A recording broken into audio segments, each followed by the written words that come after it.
ஆண்டவருடைய பரிசுத்த நாமத்திற்கு மகிமை உண்டாவதாக. நாம் உலகமெங்கிலும் இந்த உயிர்த்தெழுதலின் செய்தியை பிரம்மாண்டமாய் கொண்டாடப்படுகிற நாளிலே கர்த்தர் ஒவ்வொரு வருடமும் மரிப்பதல்ல, அவர் 2000 வருடத்திற்கு முன்பதாக மரித்தார்.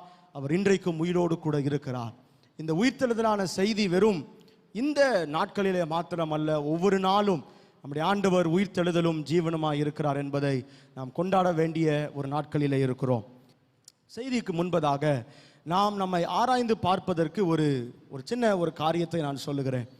ஆண்டவர் சிலுவைக்கு போவதற்கு முன்பதாக ஜெபித்தார். ராம் முழுவதும் ஜெபித்தார். சீஷர்களிடத்தில் ஜெபிக்கும்படி கேட்டார். ஆனால் பிதாவாகிய தேவன் எந்த பதிலும் கொடுத்ததாக நாம் வேதாகமத்திலே பார்க்க முடியாது. பிறகு சிலுவைக்கு எடுத்து போனார்கள். சிலுவையிலே தொங்கும்போது ஆண்டவர் கேட்டார், என் தேவனே, என் தேவனே, ஏன் என்னை கைவிட்டீர்? பிதாவை பார்த்து கேட்கும் பொழுது அப்போதும் பிதாவாகிய தேவன் அமைதலாக இருந்ததாக பார்க்கிறோம்.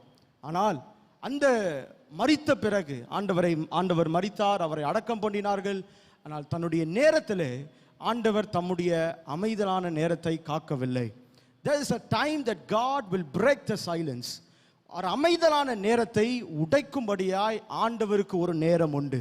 உயிர்த்தெழுந்த செய்தி என்னவென்றால், நேரடியாக பிதாவாகிய தேவன் இந்த உலகத்திற்கு சொன்ன ஒரு பதில், அவர் இங்கே இல்லை, தாம் சொன்னபடியே உயிர்த்தெழுந்தார் என்கிற செய்தியை அங்கே பதில் கொடுத்ததை பார்க்கிறோம். நம்முடைய வாழ்விலே பல நேரங்களிலே நாம் ஜெபங்களை ஏறெடுக்கிறோம். சில நேரங்களிலே ஆண்டவர் அமைதலாய் இருக்கிறது போல தோன்றும். ஆனால் இன்றைக்கு நான் உங்களை உற்சாகப்படுத்துகிறேன். இந்த ஆண்டவர் செயல்படும் தேவன். அவரது நேரத்திலே ஏற்ற வேளையிலே அவர் தன்னுடைய அந்த அமைதியான நேரத்தை உடைத்து பூமி அதிர பண்ணும் வண்ணமாய் கர்த்தர் தம்முடைய பிள்ளைகளுக்கு பதில் கொடுப்பதற்கு அவர் உயிரோடு கூட இருக்கிறார். இந்த பகுதியிலிருந்து 3 காரியங்களை நாம் பார்க்க போகிறோம். செயல்படும் தேவனை நாம் ஆராதிக்க வந்திருக்கிறோம். We worship a God who is at work. செயல்படும் தேவனை நாம் ஆராதிப்பதற்காக வந்திருக்கிறோம். எந்த விதத்திலே அவர் செயல்படுகிறார்? இந்த 28ஆம் அதிகாரம் இந்த உயிர்த்தெழுதலின் செய்தியை பார்க்கும் பொழுது ஆண்டவர் 3 விதங்களிலே பகிரங்கமாய் செயல்படுகிறதை நாம் பார்க்கிறோம். முதல் 2 வசனங்களை நாம் கவனிக்கும் பொழுது இந்த உயிர்த்தெழுதல் செய்தி வேற எந்த நபருக்கும் அவர் பிரத்யட்சமாக இருக்கவில்லை. ஆண்டவர் எப்பொழுது உயிர்த்தெழுந்தார், எப்படி உயிர்த்தெழுந்தார் என்பது யாருக்குமே இன்றைக்கு வரைக்கும் தெரியாது. எப்பொழுது உயிர்த்தெழுந்தார், எந்த நிலையில் உயிர்த்தெழுந்தார் தெரியாது. ஆனால் ஒன்று தெரியும், அவர் சொன்னபடியே உயிர்த்தெழுந்தார். அவர் வாக்கை நிறைவேற்றுகிற தேவனாய் இருக்கிறார். நாம் ஆராதிக்கிற தேவன் உயிர்த்தெழுதலும் ஜீவனுமாய் இருக்கிற தேவன். எப்பொழுது என்று தெரியாது, எப்படி என்று தெரியாது. ஆனால் என் ரிசல்ட் எனக்கு தெரியும், அவர் சொன்னபடியே செய்து முடிக்கிற தேவனை நாம் ஆராதிக்கிறோம். முதல் பகுதியிலே பார்க்கும் பொழுது இந்த உயிர்த்தெழுதல் செய்தி எப்பொழுது ஆண்டவர் உயிர்த்தெழுந்தார் என்று தெரியாது. இது நேரடியாய் பார்த்த ஒரே ஒருத்தர் என்னன்னு பார்த்தீங்கன்னா, அங்கே இருக்கிற காவலாளர்கள் மாத்திரம்தான். எப்படி நடந்தது, என்ன நடந்தது தெரியாது. ஆனால் ஒன்று தெரியும், அவர் அங்கே இல்லை. எப்படி என்றால், இந்த உயிர்த்தெழுதலின் செய்தியை பிசாசு எப்படியாவது உலகிற்கு கொண்டு வரக்கூடாதபடி பல கிரியைகளை, பல யுக்திகளை கையாண்டு இந்த செய்தியை அப்படியே மறைத்து விடலாம் என்று அவன் திட்டம் தீட்டினான். 11வது வசனத்தில் பார்க்கும் பொழுது அவர்கள் நேரடியாய் பிரதான ஆசாரியருக்குள்ளே போகிறார்கள். அங்கே வாசிக்கிறோம், அவர்கள் போகையில் காவல் சேவகரில் சிலர் நகரத்துக்குள்ளே வந்து நடந்த யாவற்றையும் பிரதான ஆசாரியருக்கு அறிவித்தார்கள். 12வது வசனம், இவர்கள் மூப்பரோடு கூடி வந்து ஆலோசனை பண்ணி சேவகருக்கு வேண்டிய பணத்தை கொடுத்து. தொடர்ந்து வாசித்தா இதுல என்ன இருக்கும் அப்படின்னா, இந்த செய்தியை எப்படியாவது அவர்கள் மூடி வைத்து விட வேண்டும் என்று பிசாசு எண்ணம் வைத்தான். முதலாவது ஆண்டவர் செய்த செயல் என்று சொன்னால், God foiled the devil's designs. பிசாசின் திட்டங்களை தேவன் தகர்த்தார் என்று நாம் பார்க்கிறோம். எப்படி தகர்த்தார் என்று சொன்னால், அங்கே பார்க்கிறோம், பிசாசு எப்படியாவது இந்த உயிர்த்தெழுதலின் செய்தியை ஜனங்களுக்கு அறிவிக்க கூடாதபடி பல திட்டங்களை தீட்டினான், செலவு செய்தான், பணத்தை கொடுத்தான், ஆலோசனை பண்ணினார்கள். இதை எப்படியாவது செஞ்சிடலாம் அப்படின்னு நினைச்சிட்டு இருக்கிற சமயத்தில் ஆண்டவர் தன்னுடைய சீஷராகிய மத்தேயுவுக்கு இதை வெளிப்படுத்தி எழுத வைத்தார். வேற எந்த நற்செய்தி நூலிலும் இந்த இப்படிப்பட்ட ஒரு உயிர்த்தெழுந்த செய்தி வேற எங்கேயும் பார்க்க முடியாது. மத்தேயுவுக்கு மாத்திரம் ஆண்டவர் வெளிப்படுத்துகிறதை பார்க்கிறோம். மார்க்கிலே வாசிக்கும் பொழுது உயிர்த்தெழுந்தார் என்ற செய்தி இருக்கிறது. லூக்காவிலே பார்க்கும் பொழுது எம்மாவு சீஷருடனே ஆண்டவர் தன்னோடு பேசி சம்பாஷித்த ஒரு பகுதியை அங்கே பார்க்கிறோம். யோவானிலே பார்க்கும் பொழுது இந்த சீலைகள் மடிக்கப்பட்டிருக்கிற ஒரு விசேஷமான செய்தியை, உயிர்த்தெழுதல் செய்தியோடு அங்கே நாம் கவனிக்க முடிகிறது. 21ஆம் அதிகாரத்திலே ஆண்டவர் அதற்கு பிறகு மீனெல்லாம் ப்ரிப்பேர் பண்ணி சீஷர்களை அழைத்து கொண்டு வருவதற்கு ஒரு காரியத்தை அங்கே செய்திருந்தார். இங்கே மத்தேயுவுக்கு ஆண்டவர் வெளிப்படுத்தின ஒன்று, ஆண்டவர் இந்த மத்தேயுவுக்கு விசேஷ வண்ணமாய் இந்த காரியத்தை வெளிப்படுத்தினாலே பிசாசு தீட்டின திட்டங்களை தேவன் தகர்த்து எறிந்தார். இந்த ஆண்டவர் உயிரோடு இருக்கிறார் என்ற செய்தியை எப்படியாவது அவர்கள் மறைத்துவிட வேண்டும் என்று எண்ணினார்கள். தேவன் அவர்கள் திட்டங்களை தவிடுபடி ஆக்கினார் என்பதை நாம் பார்க்க முடிகிறது. ஆதி ஆகமத்திலிருந்து அப்படியே தொடர்ந்து வரும்பொழுது பிசாசு இந்த யூத குலத்தை எப்படியாவது அழித்து விட வேண்டும் என்று பல விதங்களிலே திட்டங்களை தீட்டினதை பார்க்கிறோம். ஆதியாகமம் 3ஆம் அதிகாரத்திலே பாவம் பிரவேசித்த பிறகு எப்படியாவது மனிதனுடைய அந்த உறவை துண்டிக்க வேண்டும் என்று பிசாசு பல எண்ணங்களை தீட்டினான். ஆனால் ஆண்டவர் அது எல்லாவற்றையும் தவிடுபடி ஆக்கினார். விசேஷமா எஸ்தர் புத்தகத்திற்கு வரும்பொழுது ஒரு சட்டம் பிறப்பிக்கப்பட்டது. உலகத்தில் இருக்கிற அத்தனை யூத ஜனங்களும் அழிக்கப்பட வேண்டும், அவர்கள் கொலை செய்யப்பட வேண்டும் என்ற எண்ணம் ஆமான் மூலமாய் தீட்டப்பட்டது. ஆனால் ஒரு செயல்படுகிற தேவன் இன்றைக்கு அவர் உயிரோடு கூட உண்டு. அதே ஆமான் எப்படி மொர்தெகாயை தூக்கிலிட அவன் கொலை செய்ய திட்டம் பண்ணினானோ அதே இடத்திலே ஆண்டவர் அவனுடைய கதையை முடித்ததை பார்க்கிறோம். ஒரு செயல்படுகிற தேவன் நம்முடைய வாழ்க்கையிலே செயல்பட முடியாதபடி பல தடைகளை பிசாசு கொண்டு வரலாம். இன்றைக்கு நான் உங்களை சொல்லி உற்சாகப்படுத்துகிறேன், அவனுடைய எண்ணங்களை தவிடுபடி ஆக்கி உயிரோடு கூட இருக்கிற தேவாதி தேவனை நான் பிரசங்கித்துக் கொண்டிருக்கிறேன். நான் பிரசங்கிக்கிற இயேசு இன்றைக்கும் உயிரோடு கூட இருக்கிறார். அவர் உங்கள் வாழ்விலே பல கிரியைகளை செய்வதற்கு எப்படியெல்லாம் பிசாசு உங்களை அடே செயல்பட முடியாதபடிக்கு தடைகளை கொண்டு வந்தாலும் தடைகளை தகர்த்து எறிகிற தேவன் நம்மோடு கூட உண்டு. அவர் செயல்படுகிற கர்த்தர். இரண்டாவதாக இந்த பகுதியிலே நாம் பார்க்கும் பொழுது ஆண்டவர் செய்த செயல் என்ன? 27வது அதிகாரம் மத்தேயு 62வது வசனத்திலிருந்து 66வது வசனத்தை கவனிக்கும் பொழுது அங்கே சில ஆண்டவருக்கு எதிராக இருக்கிறவர்கள் சில திட்டங்களை தீட்டுகிறதை பார்க்கிறோம். அவர்கள் நேரடியாக பிலாத்துவின் இடத்துல போய் இவன் 3 நாளைக்கு உயிரோடு கூட எழுந்திருப்பான் அப்படின்ற செய்தி எங்களுக்கு ஞாபகம் வருது, ஆகையால அவருடைய சடலத்தை நாம் பத்திரமாய் பாதுகாக்க வேண்டும் என்று பிலாத்துவின் இடத்துல ஒரு பிராதை வைக்கிறார்கள். அப்ப பிலாத்து சொல்லிட்டார், அப்பா அது உங்க பிரச்சனை, நீங்க எப்படி பத்திரப்படுத்தணுமோ அப்புறம் பத்திரப்படுத்திக்கோங்க. 66வது வசனத்தில் வாசிக்கிறோம், அவர்கள் போய் கல்லுக்கு முத்திரை போட்டு காவல் வைத்து கல்லறையை பத்திரப்படுத்தினார்கள். எப்படி இந்த கல்லை பத்திரப்படுத்துவதற்கு அவர்களுக்கு உரிமை இல்லை. ஏனென்றால் இது அவர்களுடையதல்ல, இது அரிமத்தியா ஊரனாகிய யோசேப்பினுடையது. அவர்களுக்கு எந்த உரிமை இல்லை.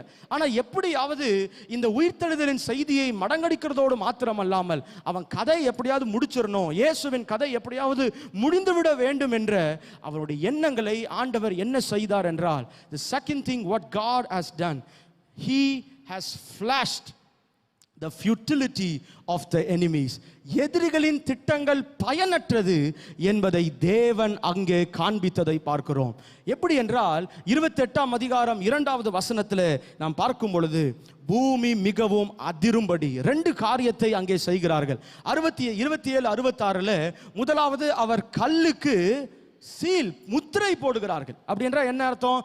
யாரும் அதை தொடக்கூடாது, அந்த கல்லறையை எந்த மனிதனும் தொடக்கூடாது. ரோம் அரசாங்கம் ஒரு வலுப்பெற்ற அரசாங்கம், ஒரு வலுவடைந்த ஒரு அரசாங்கம். அதனாலே அந்த கல்லறைக்கு ஒரு முத்திரை போடுகிறதை பார்க்கிறோம்.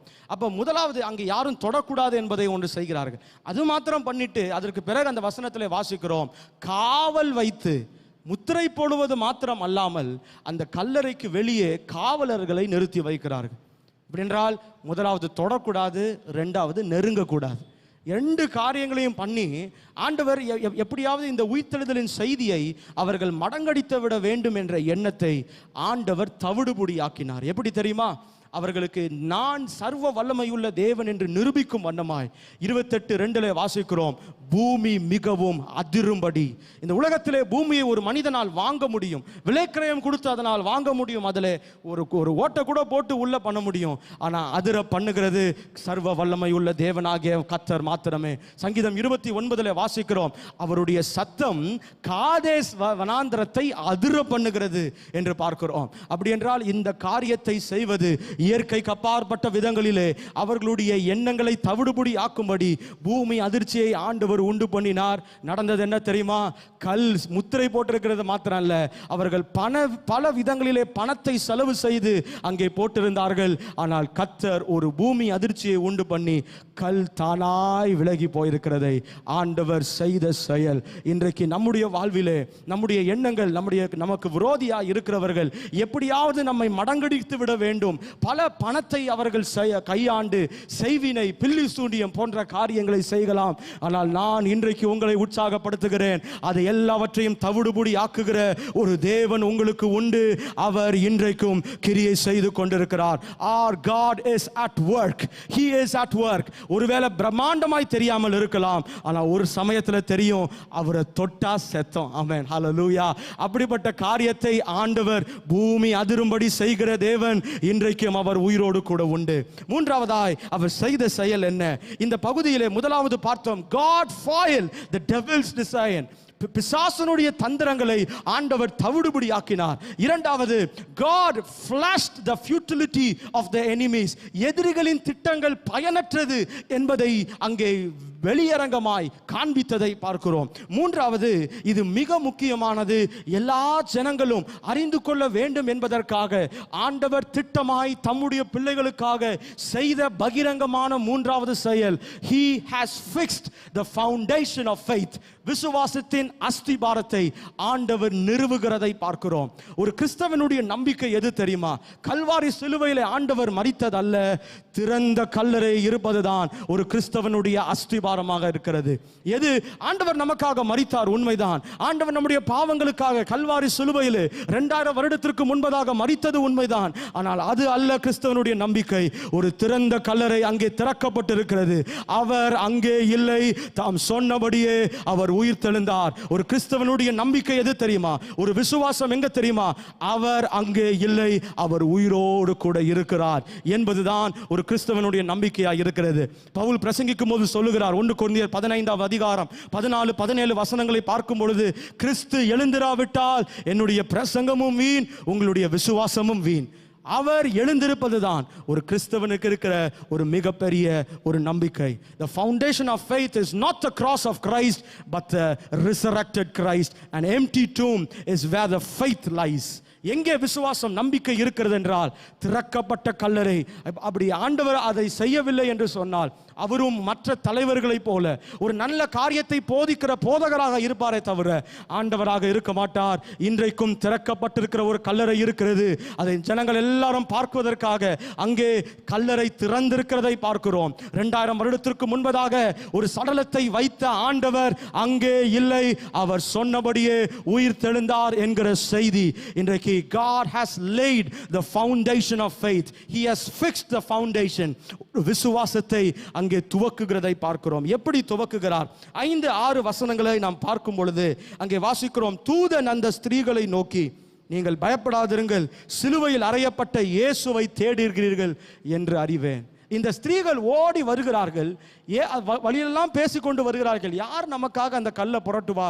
ஒரு கல் ஒரு பெரிய ஒரு விஷயம், ஒரு 4 போர் சேவர்கள் சேர்ந்து தான் அந்த கல்லை அவர்கள் விளக்க முடியும். அப்படி ஒரு பலம் வாய்ந்த ஒரு பெரிய ஒரு கல்லா இருக்கிறது. வழியெல்லாம் பேசிக்கொண்டு வருகிறார்கள், யார் நமக்காக இதை செய்வார்? ஆனால் அங்கே பார்க்கிறார்கள், அங்கே கல்லை திறந்திருக்குது, சடலத்தை காணோம். இவர்கள் பயந்து போய் நிற்கிறார்கள். ஒருவேளை இங்கே தான் புதைச்சோமா, நம்ம தப்பா வந்துட்டோமா, வேற கல்லறைக்கு தான் வந்துட்டோமா? ஏன்னா அங்கே வாசிக்கிறோம், இன்னும் பொழுது விடியல, இன்னும் இருளுதான், அதிகாலையிலே இருட்டோட என்று பார்க்கிறோம். மற்ற நட்சத்திர நூலில் வாசிக்கும் போது அவர்கள் அதிகாலை இருட்டோட போய் என்று பார்க்கிறோம். அப்படி என்றால் சரியாதான் வந்திருக்கிறோமா? இந்த கல்லறை தானா, இந்த கல்லறை தான் இயேசுவை வைத்தோமா என்று அவர்கள் உள்ளத்திலே ஒரு பெரிய ஒரு அவிசுவாசம், ஒரு பயம் அவர்களுக்குள்ளே இருக்கிறது. அதில் முதல்ல சொல்லுகிறார், அப்பா பயப்படாதீங்க. அந்த தூதன் சொல்லுகிறார், கர்த்தரை தேடுகிறீர்கள் என்று தெரியும், இயேசுவை தேடுகிறீர்கள் என்று அறிவேன், அவர் இங்கே இல்லை, அவர் உயிர் தெழுந்தார் என்ற செய்தி அந்த ஜனங்களுக்கு, அந்த ஸ்திரீகளுக்கு அறிவிக்கப்படுகிறதை பார்க்கிறோம். 2 காரியங்களை இங்கே நாம் கற்றுக்கொள்கிறோம். ஆண்டவர் இந்த ஸ்திரீகளை வைத்துதான்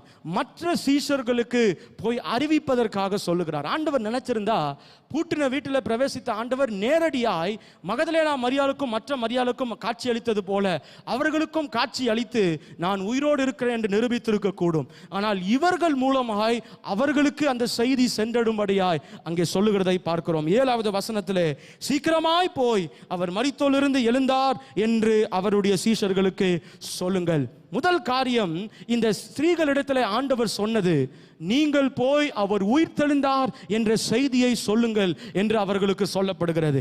2வது 10வது வசனத்திலே நாம் பார்க்கும் பொழுது இயேசு அவர்களுக்கு சொல்லுகிறார். அப்பொழுது இயேசு அவர்களை நோக்கி, பயப்படாதிருங்கள், நீங்கள் போய் என் சகோதரர் கலிலேயாவுக்கு போகும்படி அவர்களுக்கு சொல்லுங்கள், அங்கே அவர்கள் என்னை காண்பார்கள் என்றார். 2வது அவர்களுக்கு சொல்ல வேண்டிய 2வது ஒரு காரியம், இயேசுவை சந்திப்பதற்கு ஆயத்தமாக இருங்கள் என்ற செய்தியை ஸ்திரீகளுக்கு அங்கே இயேசு சொல்லுகிறதை பார்க்கிறோம். இன்றைக்கு நம்முடைய இந்த காலத்திலிருந்து நாம் கற்றுக்கொள்கிற ஒரு பாடம் என்னவென்று சொன்னால், நாம் அந்த ஸ்திரீகளை போல இயேசுவை அறியாத நபர்கள் இன்றும் வெளியிலே இருக்கிறார்கள். அவர்களுக்கு சொல்ல வேண்டிய 2 செய்தி. ஒன்று, அவர் சொன்னபடியே உயிர்த்தெழுந்தார், நான் ஆராதிக்கிற ஆண்டவர் இன்றைக்கும் உயிர்த்தெழுதலும் ஜீவனுமாய் இருக்கிற செய்தி அவர்களுக்கு போய் சொல்ல வேண்டும். 2வது சொல்ல வேண்டிய காரியம் என்ன தெரியுமா? அவரை சந்திப்பதற்கு ஆயத்தமாய் இருங்கள் என்ற செய்தியை எப்படி தூதனும் இயேசுவும் அந்த ஸ்திரீகளுக்கு சொன்னாரோ அதே செய்தியை ஆண்டவர் இன்றைக்கு நமக்கு சொல்லுகிறார். வெளியே போய் நாம் சொல்ல வேண்டிய 2 செய்தி. ஒன்று, இயேசு கிறிஸ்து உயிரோடு கூட இருக்கிறார். 2வது, அவரை சந்திப்பதற்கு நாம் ஆயத்தமாய் இருக்க வேண்டும். எப்படி சொன்னார்கள் தெரியுமா? 8வது வசனத்திலே வாசிக்கிறோம், அவர்கள் பயத்தோடும் மகா சந்தோஷத்தோடும் கல்லறையை விட்டு சீக்கிரமாய் புறப்பட்டு அவருடைய சீஷர்களுக்கு அறிவிக்க ஓடினார்கள். ஆமென். அவர்கள் நிற்கல, இந்த செய்தியை கேட்ட உடனே சந்தோஷத்தோடு வேகமாய் ஓடுகிறார்கள். வேகமாய் ஓடி இந்த செய்தியை அவர்களுக்கு சொல்லுகிறார்கள். நாம் இன்றைக்கு எந்த நிலைமையில் இருக்கிறோம்? சடங்காச்சாரமாய், ஒரு ட்ரெடிஷ்னலா, பாரம்பரியமாய் ஒவ்வொரு வருடமும் உயிர்த்தெழுதலின் செய்தியை அல்லது பிறப்பின் செய்தியை நாம் தியானித்து வருகிற வேளையிலே, கொண்டாடி வருகிற வேளையிலே நாம் செய்ய வேண்டியது இதுதான். ஆண்டவரும் அதை தான் கடைசியில் சொல்லுகிறார், நான் சதா காலங்களிலும் உயிரோடு இருக்கிறேன் என்பதை புறப்பட்டு போய் சகல ஜனங்களுக்கும் அறிவிக்கும்படி கர்த்தர் நமக்கு கட்டளையிட்டு இருக்கிறார். This is a great commission given by our Lord and Savior Jesus Christ. இயேசு கிறிஸ்து நமக்கு கொடுத்திருக்கிற ஒரு கட்டளை, எல்லாரும் போய் இந்த நல்ல செய்தியை புறப்பட்டு போய் சொல்லுங்க. என்ன செய்தி? என் இயேசு இன்றைக்கும் உயிரோடு கூட இருக்கிறார் என்ற ஒரு செய்தி.